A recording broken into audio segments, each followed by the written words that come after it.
Laya ng aktres at negosyanteng si Neri Naig. Mataas basura ng korte ang arrest warrant laban sa kanya. Sabi ng Pasay City Regional Trial Court, dalabag ang karapatan ni Naig para sa due process. Kaya kailangan magkaroon ng panibagong preliminary investigation sa kanyang mga kaso. May unang balita si June Veneracion. Nakatakdasan ng ibalik sa Pasay City Jail female dormitory ang aktres at negosyante si Neri Naig matapos ang 5 araw sa ospital dahil sa medical evaluation. Pero ipinagutos ng korte na pakawalan na siya. Nang ma-verify ng Bureau of Jail Management and Penology na wala lang ibang warrant of arrest laban kay Neri Naig Miranda, pinalaya na siya at pinayagang makalabas ng ospital kung saan siya na-confine ng ilang araw. Kinumpirma rin ng abogado ni Neri na nakalabas na siya ng ospital.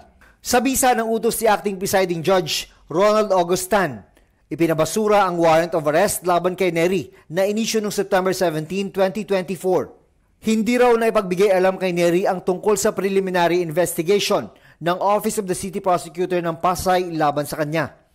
Bagamat nakapag-issue ng subpoena, naipadala raw ito sa maling address.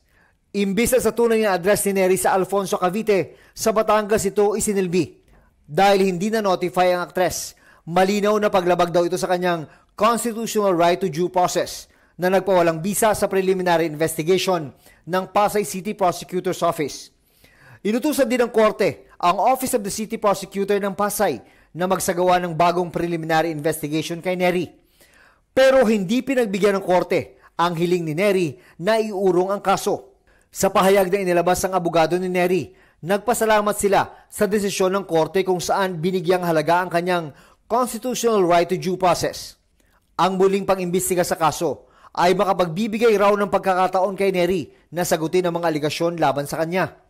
Umaasa sila na ang reinvestigation ay mag-aabsuelto kay Neri sa mga bintang laban sa kanya, kaugnay ng kasong may kinalaman sa Dermacare.